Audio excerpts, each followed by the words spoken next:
Recorded on January 26, 2019, Nick Pope, a former employee of the UK Ministry of Defence who worked for the government's secret UFO program, was interviewed for our feature film, The Bigfoot Alien Connection Revealed.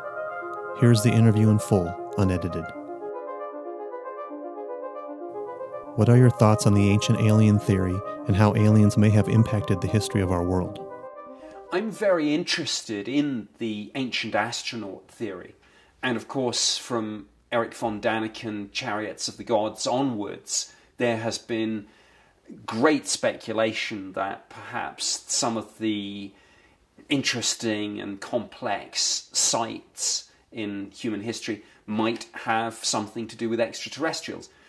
Was it, as people say, that literally aliens came down and built or helped our ancestors to build these things? Or is it a variation on that theory? In other words, our gods, were they indeed from the skies, and did ancient humans therefore build some of these sites in homage to the gods, who were in fact visiting extraterrestrials? I'm open-minded about the possibilities. I think there's still much that we don't know about all of this. And I think the other point is that the archaeology has yet to catch up. There are probably sites out there, undiscovered, which are just as spectacular as, say, the pyramids, but they're buried or they're covered by jungle. We saw just a couple of years ago, for example, some of the new technologies that can be used to help uncover these sites, unearth essentially a forgotten temple complex under the jungle canopy, which just was undiscovered there for years and years. So my view on all this is that there's more that we don't know than we do. I think I certainly don't rule out extraterrestrial visitation, and there is a lot of compelling evidence. I'm not sure there is anything that I would characterize as a literal smoking gun when it comes to this subject. And I think there's a danger as well. I think that we serve not well our ancient ancestors if we disparage their achievements. So I think it's a slippery slope to go down the aliens built the pyramids because we weren't smart enough to do it. I think we were smart. I think ancient civilizations knew far more, for example, about astronomy, geometry, mathematics, engineering, than we give them credit for. So I think they were perfectly capable of doing these things for themselves without extraterrestrial assistance. The question, I think, is, did they, in doing these things for themselves, do so to pay tribute to these gods? And were these gods, in fact, not deities as we would understand the concept, but flesh and blood, extraterrestrials, astronauts, explorers, scientists, anthropologists? We are taking our first steps out into the wider cosmos. Who's to say that other civilizations haven't done the same? And yes, if they came here in our past, I'm sure they would have been worshipped as gods. What are your thoughts on Stonehenge? Well, Stonehenge is of particular interest to me as a Brit, and I've visited it many, many times. What fascinates me about Stonehenge is that despite there being a whole bunch of different theories, it was a calendar, it was a site of worship, it was a site of tribal gatherings and conventions and trade, we simply don't know. We have this wonderful structure that predates, I think, the pyramids, and yet, frankly, we scratch our heads, and despite all the scientists and the academics and the theories, the bottom line is we have no idea why it was built. We don't really know exactly how it was built, and we certainly don't know how it was used, and indeed at what stage and why it fell into disuse. So it's just one example of the many, many mysteries that exist all around the world and fascinate me, I think that there is much yet to be discovered. If you look at that part of England, you see in a very small geographical area, not just Stonehenge, but the stone circle at Avebury, which of course is much, much bigger. I mean, effectively the village of Avebury lies in the middle and completely encompassed by this marvellous, huge stone circle. And then, of course, we have Silbury Hill, which again is another site that predates the Egyptian pyramids at Giza. So it's always fascinating to me when a number of these sacred sites are all found in the same relatively small geographical area, and it poses the question, why? What was going on here? Was there something about that area that was special? People talk about earth energies, for example, but if we talk about the ancient astronaut theory, is that an area of ancient visitation? And if so, were all these monuments and sites built somehow as a memorialization of that contact? Can you talk about the emergence of UFOs after World War II? People have always seen strange things in the sky, but the modern UFO mystery dates, well, there are a number of different incidents people talk about. For example, the Battle of Los Angeles shortly after Pearl Harbor. But the main events that people fix on were from 1947, and there were two of them, just weeks apart. The first was Kenneth Arnold's famous flying saucer sighting, where he saw actually 9 delta-shaped craft flying in formation at incredible speed. And just a few weeks after that, of course, the infamous Roswell incident, where something crashed. I mean, that is beyond dispute. And of course, it was the US military themselves who said, we have recovered a flying disc. Now, within 24 hours, they flipped the narrative. The story changed, and they said we'd made a mistake. It was a weather balloon. I think one can have a debate about how likely that was in terms of the 509th Bomb Group, based at Roswell, being at the time the only atomic bomb-capable squadron anywhere in the world. These people were the best of the best, probably the elite military unit in the world.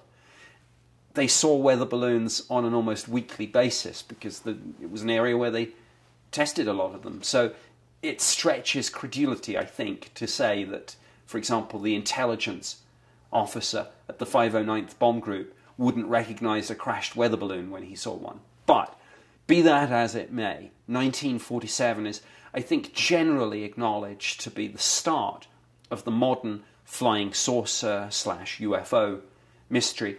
And again, one speculates, why? Why 1947?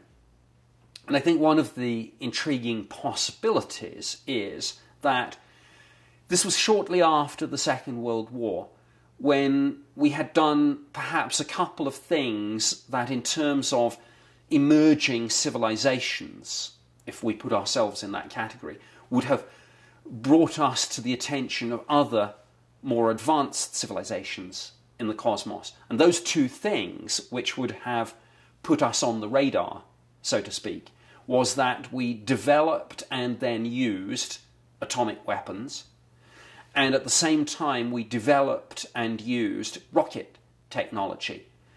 Wernher von Braun in particular, in developing the V2 rocket, sowed the seeds that would grow into the Apollo space program. And any civilization watching this unfold down here on Earth would perhaps have realized that this is the time. We're now on the threshold of that moment where humanity is capable of getting beyond its own world and taking its first baby steps out into the wider universe. And perhaps with some of the things that we do down here, that is a cause for concern. And in relation to atomic weapons, for example, the kids have found the matches. this emerging civilization of humanity, which has so many problems. It seems to spend its time engaged in warfare and genocide, and they have all these problems there, such as poverty and inequality and prejudice and hate, and yet they have the resources to feed everyone if they so chose to do so. And now they've developed rockets, and they've found how nuclear weapons work, and they're coming our way. So at that point, perhaps, if there had been intermittent contact before, if you subscribe to the ancient astronaut theory and say that, well, any emerging civilization is interesting, so that's one thing. But when that civilization is on the threshold of perhaps posing a threat to other civilizations, that's the point at which contact perhaps is escalated. So maybe it's no coincidence that just after the end of the Second World War, the modern UFO mystery starts. And of course, what have we seen ever since? An escalation of this phenomenon. Multiple reports, credible reports, UFOs seen by pilots, police officers, military personnel, tracked on radar, performing speeds and maneuvers that seem way in excess of anything we have. And governments all around the world have programs to research and investigate this. I was involved in one for the UK, of course, at the Ministry of Defence, and we're trying to get to grips with this. But what can we do if we are dealing with civilizations, a civilization or multiple civilizations? We're not just in a universe 14 billion years old going to be dealing with a civilization with a couple of years, maybe 200 years head start on us in terms of technology. No, statistically the chances are that there are civilizations out there millions of years ahead of us. And what would their understanding of science, what would their technology be like? I think I fall back on the classic Arthur C. Clarke quote that any sufficiently advanced technology will be indistinguishable from magic. And I think that's what we're dealing with. Why did the UK government establish a UFO program? The reason the UK government set up a UFO program was essentially the same reason that the US government set up a program. The French, the Russians, the Chinese, many, many others. It is simply because we viewed this whole thing as a defence and national security issue. If there's something in our airspace, we want to know what it is. What are these things? Why do they seemingly have capabilities in terms of speeds and maneuvers that we can't match? What is this technology, and if it's out there, can we acquire it? And the $64,000 question, is there a threat in any of this? So we came at it not as a science problem, but as a defense problem. And it's interesting, looking around the world, I think, that most governments who have had UFO programs have embedded them in their departments of defense, the Air Force. Only the French, I think, take a different approach. Their UFO program is embedded in their space program, which gives them a different perspective. And that's interesting. I think they come at it from a different angle, a more scientific angle, a less fear-based angle. And I say fear-based for a reason. I mean, I think when military look at this, as I say, we say, is there a threat? Prior to World War II, Robert Goddard, the father of rocketry, was sent to Roswell to test his first rockets. Does this strike you as odd? Yes. I mean, I sometimes, of course, was taught, don't believe in coincidences. Coincidences aren't really just chance. There's a reason. So maybe the location where we first sent rockets up is a location, of course, that would be of interest to any extraterrestrial civilization that was monitoring us. And that whole area of the United States, of course, has not just Roswell, but White Sands, it has Alamogordo. Almost every top secret research program that had to do with nuclear issues, rocketry, satellites, was all going on in that fairly small area of the US. Well, I say small, it's relative. Maybe not small to a Brit like myself, but to any extraterrestrial civilization looking down, they would see an awful lot of the things that would be of interest and possible concern to them all happening in one nation and in one particular area within that nation, and they would perhaps say, right, that's an area we should check out. Can you describe the UK equivalent of Roswell? The UK equivalent, so to speak, of the Roswell incident, though ours was not a crash, it was a landing, is the so-called Rendlesham Forest incident, sometimes referred to as the Bentwaters incident. This was December 1980. Bentwaters and Woodbridge were twin US Air Force bases on British soil. And the Rendlesham Forest incident, Rendlesham Forest lies between those twin bases. The twin bases are treated as a unified command. So the commanding officer ran both bases, and there was a single chain of command. They were essentially a single entity. They were just a couple of miles apart. So in terms of both evidence and I think interest, this is clearly the most compelling and best known case, certainly in the British government's UFO files. Over 3 nights in December 1980, there was UFO activity. On the first night, something landed. Initially, a patrol saw strange lights in the forest. Their initial thought was that perhaps an aircraft had crashed and started a fire. So they went out to investigate. They found not a crashed aircraft, but a landed UFO, for want of a better word. They approached it. They took some photos, which subsequently they were told didn't come out. One of them made some sketches. One of them got so close that he saw strange symbols on the side that he likened to Egyptian hieroglyphs, and he touched the side of this craft. At some point, this then rose up above the ground vertically. This was in a small clearing in the forest. Cleared the tops of the trees and then accelerated away at huge speed. Jim Penniston, the military witness who was writing in his police notebook by then, made the annotation, "Speed impossible." And Jim was an experienced sergeant, and he was highly trained in things like aircraft recognition. And he said, well, this just wasn't an aircraft. The thing had no wings. It was a metallic, triangular-shaped craft about 9 feet across, 6 feet high maybe. Nowadays, we might describe something like that as a drone. But I mean, even now, and even acknowledging that aviation technology runs several years ahead of what's publicly declared. But frankly, even now, we don't have something that can do that.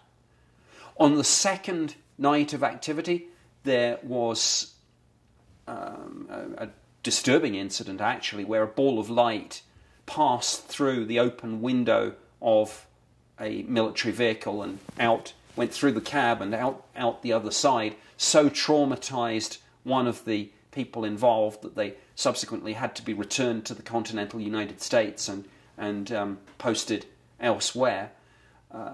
On the third night, there was a social function going on, and doors burst open, and a junior officer came up and approached the deputy base commander, Lieutenant Colonel Charles Holt, and said, "Sir, it's back."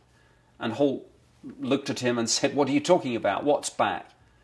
And he was told, "The UFO, sir, it's returned." So Holt thought that this was nonsense. He thought that it was disrupting the mission of the twin bases. He wanted to debunk what he referred to as all this UFO nonsense. So he threw together a patrol, went out into the forest, and ended up being a witness himself. Before he saw the UFO, he returned to the landing site from the first night, and he saw scorch marks, burn marks on the sides of the trees. indentations in the ground, 3 marks, and the ground was frozen solid. This was a British winter, so the ground was rock hard, and yet these fresh marks were indented by several inches, and Colonel Holt estimated that the craft probably weighed several tons.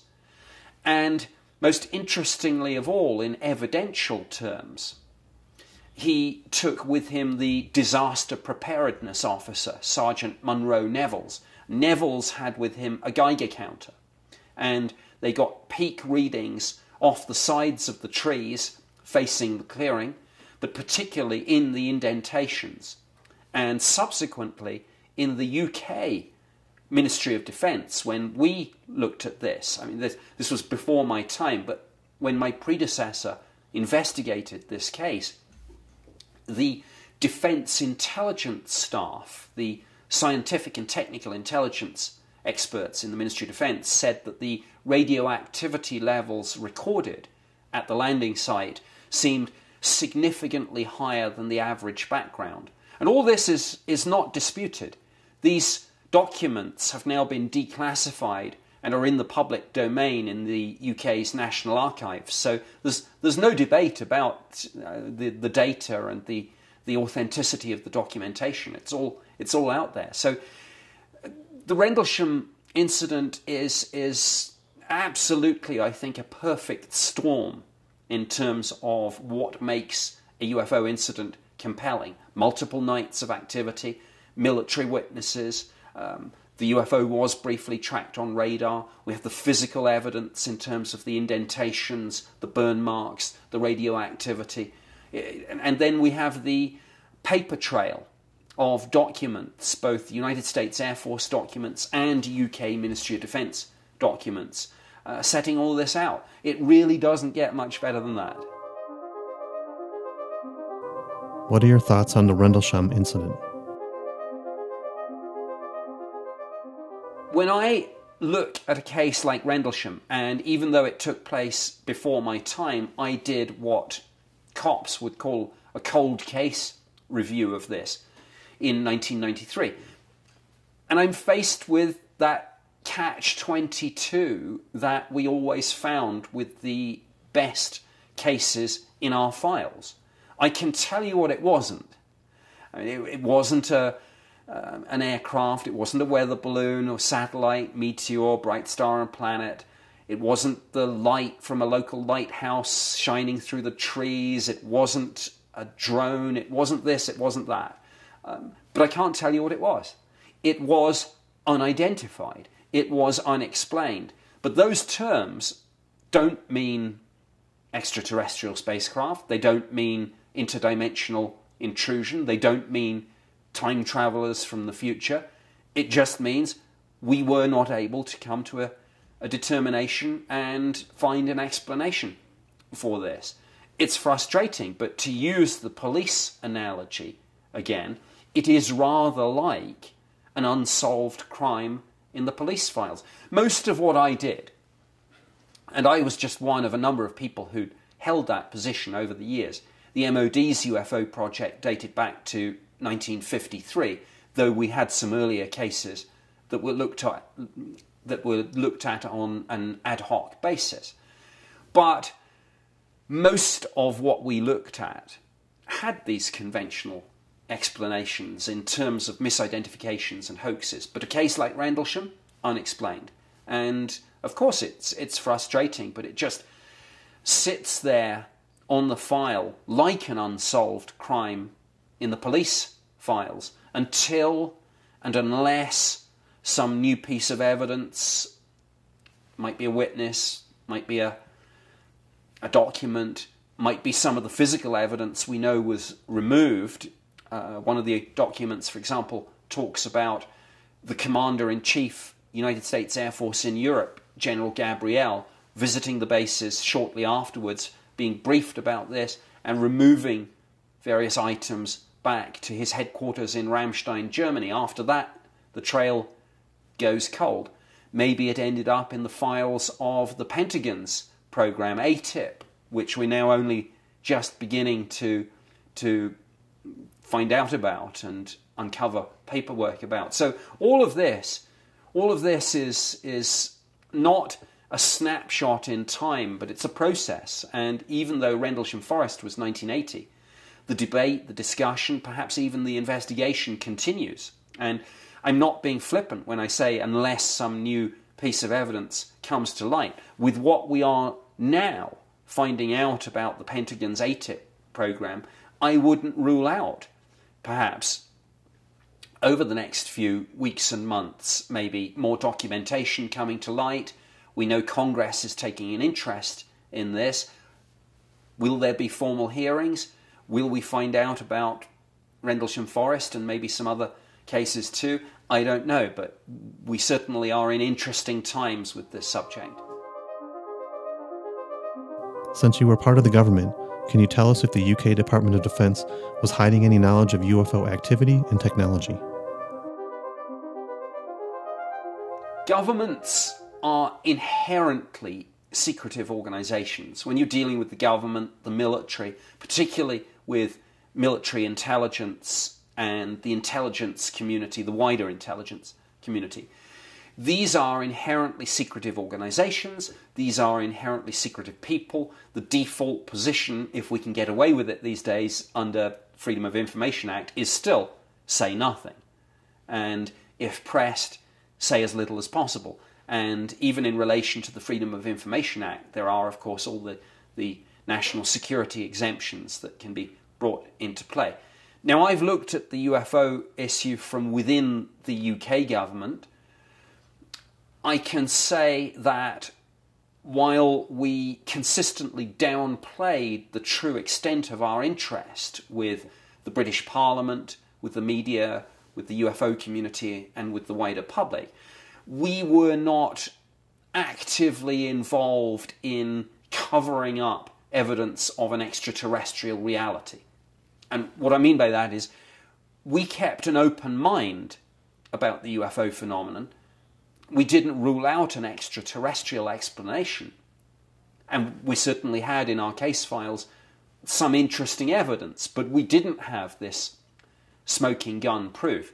So in the UK, to the best of my knowledge, and I believe that I had not just the security clearance, but the need to know to be in a position to make this statement, to the best of my knowledge, in the UK, there was no definitive knowledge of extraterrestrial visitation. There was no spaceship in a hangar, so to speak.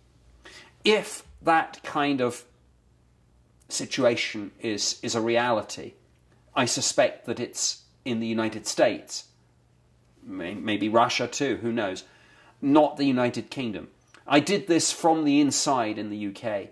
I think I had access to all the locations, people and files that would have been involved had any of that kind of accusation been true. And as I say, to the best of my knowledge, it wasn't. So I'm not ruling out that somewhere there's a spaceship in a hangar. I mean, people speculate, of course, about Roswell, and I guess if something crashed, that debris was taken somewhere. I think we know at some stage it was at Wright-Patterson. Whether it's there now or whether it's moved somewhere else, Area 51, or maybe some place we've never heard of, is another question. But in the UK, there was no cover-up and conspiracy in the sense that the UFO and alternative belief community mean that phrase. As I say, though, however, we absolutely did spin this subject and downplay the real extent to which we took this very much more seriously than we ever told Parliament and the media and the public. Were you suspicious that other governments were hiding knowledge of UFOs? The UFO issue is one of those bizarre issues where you would think, hope and expect that there would be collaboration between different nations. I mean, after all, one thing I think we can all agree on, whatever the true nature of the UFO phenomenon, is it's global. I mean, you've only got to pick up a newspaper or browse the net to see that there are sightings in nations all over the face of the earth. That being the case, and there being governments and militaries and indeed civilian groups looking at this all over the world, you would think and hope and expect that they would pool their data. They don't. There's very little information sharing. Even, for example, in the NATO military alliance, you would think that myself sitting in the British government looking at this, I would have been able to pick up the phone, talk to US counterparts and say, let's get our heads together on all this. But even we in the Ministry of Defence were told, no, we don't have a program anymore since Project Blue Book was terminated. We now know that certainly at some stage, maybe not during my time on the UFO program in the UK, but at some stage after Blue Book, the US did get a program, the infamous ATIP, Advanced Aerospace Threat Identification Program, but there is little or no exchange of information between US and UK, France, certainly not with any nation where perhaps relations aren't that good. So we certainly don't, for example, in the UK and the US, exchange information with Russia or China. But even between the US and the UK, or Germany, France, Canada, Australia, New Zealand, where there is a lot of information sharing, for example, on intelligence programs, we don't exchange UFO information. Why? Even I don't know the full story of that. I can speculate. I think some of the documents that I've seen on this, certainly in my own ministry from the intelligence side, talk about the UFO phenomenon in terms of technology acquisition and say, look, whatever we're dealing with here, whether it's extraterrestrials or whether it's some sort of exotic atmospheric plasma phenomenon or whether it's something else, there are going to be technological spin-offs from this. And there are some declassified documents that talk about this and say this technology, if it exists, we should acquire it. We can use this. High energy generation, directed energy weapons, low visibility, in other words, stealth. So those sorts of things. And I think I have seen this characterized as a new space race. The nation on Earth that first fully understands this phenomenon, whatever it may be, and can make something of it in terms of technological spin-offs. And, you know, let's not forget that almost anything can be weaponized these days, particularly if you're talking about high energy generation, for example. The nation on Earth that first acquires that technology, figures it out, will be the dominant force on this planet for the foreseeable future, militarily, politically, economically, socially. So I can understand, in a sense, why nations would ring-fence this and keep it very tightly held, not exchange information, even with allies on this. This is why I talk about this sometimes as being a new space race. The race not to get to the moon, but to figure out what UFOs are and to try and understand that and figure out the tech. Do you believe people are experiencing contact with alien life forms outside of the technological realm, such as interdimensional or person-to-person? I think the UFO issue is multifaceted, and I think different people come at it from different angles. I come at it, of course, with my government background from a very nuts and bolts perspective. I think of it in terms of science and technology and is there a craft here, and if there is, what is its propulsion system? Is viable interstellar travel going to be possible? But there are others who come at the whole UFO and alien contact question from a different perspective, a more, if I can talk about it this, a more personal, even spiritual angle. And these people talk about, for example, well, not just, look, we're not just tracking these things on radar and chasing them in military jets, which is my kind of thing. But some people claim to have been abducted by aliens. Some people claim to have telepathic contact with other entities. Some people claim that there are interdimensional aspects to this phenomenon. I don't know. Again, I don't think we should take anything off the table.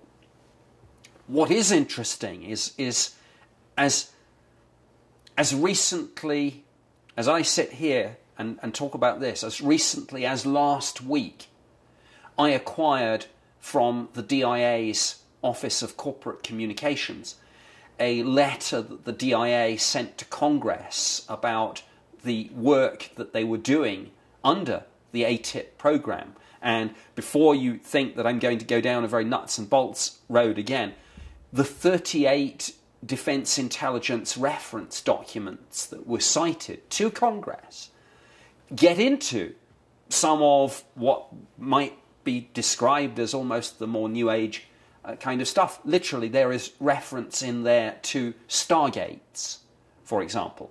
There is reference in there to warp drive and wormholes and quantum entanglement. So maybe this is scientific. I mean, you know, for all the people who say, oh, this is very New Age and spiritual, well, maybe it's not. Maybe there's a science there too. It's just a science we haven't figured out yet, and a science that's maybe not popular with the mainstream scientific community. But some of the theoretical physics that was going on in the ATIP program is perhaps more a bridge to some of the more close contact cases that one hears in the UFO literature than people might think. And here's another thing about the Pentagon's program. One of the things that they were looking at, quite understandably, is the effects of these encounters on the witnesses themselves. Let's not forget the human angle here. If it is a question of we're the monkeys being looked at by these advanced civilizations, then obviously at some point in all of this, you've got to look at the monkeys, not just the aeroplanes and the rockets that these monkeys are just beginning to build here on planet Earth.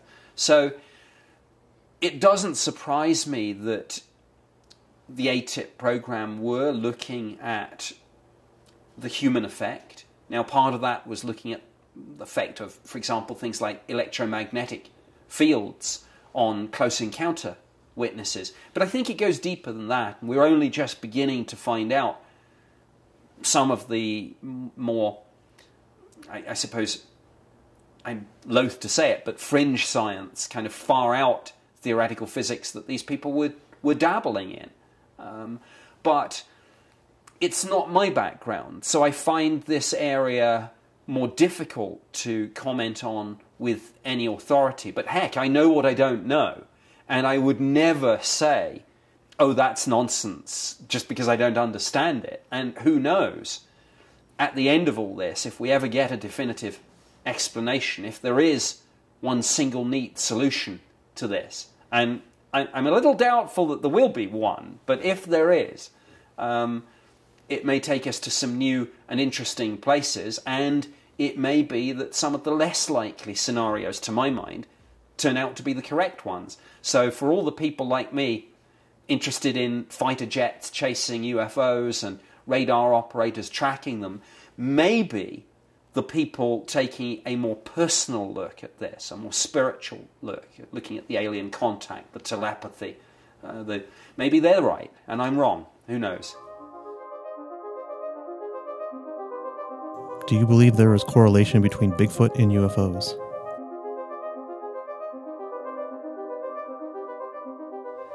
I try not to compartmentalize things too much. So, for example, in the British government's UFO program, we didn't just look at UFOs, but we got, of course, some alien abduction reports. We looked at crop circles, but we got drawn into other things like ghost sightings on military bases, and even people who believed that they were psychic. And, of course, the intelligence community wondered, does that work? We knew that the US government had dabbled in this with 3 different programs, at least, that we know about. So always in this, just as, for example, theoretical physicists are looking for the theory of everything, I look for connections.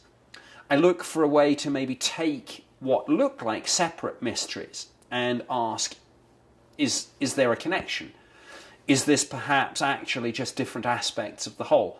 So then, inevitably, certainly in the continental United States, but indeed in other parts of the world, one is drawn inevitably to cryptozoology and to the Bigfoot mystery. Now, I've heard different takes on this. I have heard some people speculate that Bigfoot entities were maybe even, is it crew or is it cargo? Putting it crudely, could it be that these entities, even though they look like some sort of big hairy ape, are actually these advanced intelligences, and they don't interact with us in terms of communication because they don't want to. It's an anthropological principle, perhaps. So are they actually the intelligences behind the UFOs? Or are they crew? Not the intelligent ones, but another species nonetheless, perhaps being transported, perhaps gotten free in a crash and bred, and a small population spreading in the wild? Or are these just terrestrial creatures, fairly elusive? I mean, my goodness, we discover on a smaller scale new species all the time. Why is it that impossible for some people to believe that there might be large things out there that we haven't yet absolutely, unequivocally discovered and documented, just because there aren't many of them and they are very, very elusive? Or is it a paranormal phenomenon? Is it something, the problem with all of this is, and when I say all of this, I'm talking about Bigfoot, UFOs, the paranormal more generally. We can only come at this from an anthropocentric viewpoint. We can only come at this with the linguistic and conceptual tools that we have. We can't escape who we are. So whenever we interact with something, we can only not just describe it, but before that even perceive it in terms of our pre-existing knowledge and cultural background and belief system. So we see something like a UFO and we describe it like nowadays as maybe it's an alien spaceship. And we see something like a Bigfoot and we describe it in terms of it's an ape-like creature. But what if it's not? I mean, what if it is something else, something that we just don't even have a concept for? So at the end of days, if there's a parting of the curtain moment and everything is revealed and this is what it was, is it maybe, wow, we didn't even think of that? So that's how I approach the Bigfoot mystery. And I don't necessarily say this is UFO related or cryptozoological or paranormal, but it's interesting. And one thing that I do know from the UFO program in the Ministry of Defense is it's a sad day when we start ignoring witness testimony. Witness testimony is at the heart of just about everything in our society. I mean, the criminal justice system, for example. If you decide as a skeptic that, well, these Bigfoot stories, they're just stories, I'm going to throw them out. Well, do you throw out somebody's story when they say that they've witnessed a robbery? Of course you don't. You document their story and you see if you can go into the field and forensicate any of this. So in terms of Bigfoot, let's see if we can get some photographs, some films. Let's see if these are creatures, whether they nest, whether they break branches, whether there are hairs that we can recover. And of course that takes us down the road of DNA analysis and other forensication. So I'm fascinated by the Bigfoot mystery. I'm not an expert in it, it's not my field, but again, I know what I don't know, and I don't rule out connections, but I can't help but wonder whether we are approaching this from a very narrow cultural perspective in terms of, you know, this is I don't know, something to do with UFOs, or this is a creature from our past that we haven't quite managed to document, or this is whatever it is. So I think this is something that mainstream science should take another look at. Not in terms of paranormal. Heck, look at it in terms of zoology. You know, what are these things? Start there, and then if we go down a different route, so be it. When you took the job with the UK government, did you know what it would entail? I knew that I was being recruited onto the UFO program, of course. I spent 21 years in the Ministry of Defence, and this was relatively early in my career. I had joined in 1985, and it was in 1991 when I was approached and asked, did I want this job? And I of course, asked, what's the job? And I was told UFOs. And so I was intrigued. I knew that I was going to be getting into UFOs. I didn't realize quite where it was going to take me. I mean, in terms of my personal journey, my voyage of discovery, which is still continuing to this day. I mean, I'm still learning about all of this, meeting researchers in the civilian community. Every now and then I'll come across somebody who's done it from within government, but maybe a different government and a different perspective. For example, I've met Jacques Patenay, who was involved in the French program. I've recently met Luis Elizondo, who was involved in the Pentagon's UFO program. So occasionally I'll come across fellow government people and we'll swap notes. John Alexander, of course, Colonel John Alexander looked at this issue from within the US Army. But there are very few of us who have done this for the government who actually speak out about this. And all the people I've mentioned, none of us are whistleblowers. We are only talking about this within the confines of our secrecy oaths in relation to material that our respective governments have themselves declassified and released. We do not believe in leaking classified information.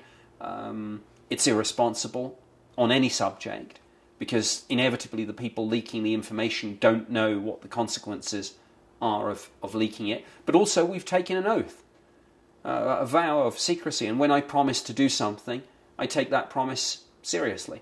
So yeah, I'm still learning on this, like I say, whether it's learning from fellow government types or people in the civilian community, or the witnesses themselves, of course, who are at the sharp end of all this. And we should never forget that for all the effort that goes on within government, at the end of the day, this happens as a phenomenon, whether it's a UFO sighting, an alien abduction, a Bigfoot encounter, whatever it is. This happens to ordinary people.